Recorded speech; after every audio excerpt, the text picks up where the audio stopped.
What if the thing you were taught to be ashamed of was actually the door to understanding yourself? Paulo Coelho's 11 Minutes is a novel about a young woman who goes looking for adventure and money, and instead finds out what love, sex, and desire really mean. This is her story. Our protagonist is Maria, a girl from a small town in Brazil. As a child, she believed she'd found true love once, and was heartbroken when it didn't last. From that early disappointment, she quietly decides that love only brings suffering. It's a belief that will shape everything she does next. Years later, working behind the counter of a fabric shop and dreaming of something bigger, Maria meets a Swiss businessman while working briefly as a shop assistant in Rio. He offers her something irresistible, a chance to travel to Switzerland and perform as a dancer, promising fame and fortune. Maria, hungry for a life beyond her small town, says yes. But when she lands in Geneva, the glamorous dream doesn't quite match reality. The dance job is real, but modest, and money is tighter than she imagined. Isolated in a foreign country, without the language, without friends, Maria has to decide how far she's willing to go to build the life she came for.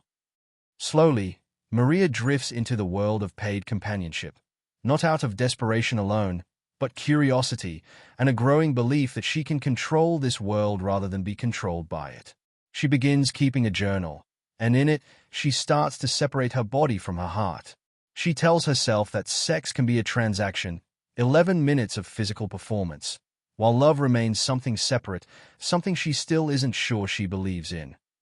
As the novel unfolds, Maria explores different corners of desire, pleasure, control, submission, and the blurred lines between pain and intimacy. Coelho uses her journey to ask uncomfortable questions. Where is the boundary between body and soul? Can physical closeness exist without emotional risk? Maria experiments, observes, and records her own transformation, treating her body almost like a laboratory for understanding human connection. Everything shifts when Maria meets Ralf Hart, a painter who becomes a client, but who sees her differently than anyone else has. He's drawn not to her performance, but to the woman underneath it. Through their conversations and his art, Maria is forced to confront the wall she's built between her body and her heart. For the first time in the story, desire and vulnerability start to occupy the same space. Maria must decide whether to keep protecting herself with distance and detachment, or risk the one thing she's always feared, real intimacy.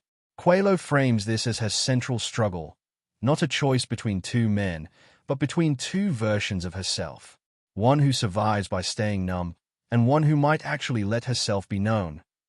By the novel's end, Maria arrives at a fragile but hopeful place, the understanding that love and desire don't have to be enemies, that vulnerability isn't weakness, but the price of truly being alive. It's less a tidy, happy ending than a quiet, earned peace.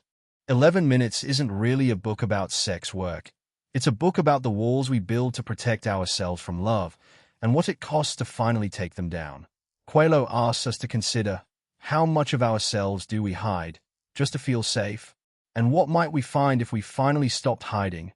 If this summary resonated with you, the full novel goes much deeper into Maria's inner world. Well worth the read. Let me know your thoughts in the comments, and subscribe for more book breakdowns like this one.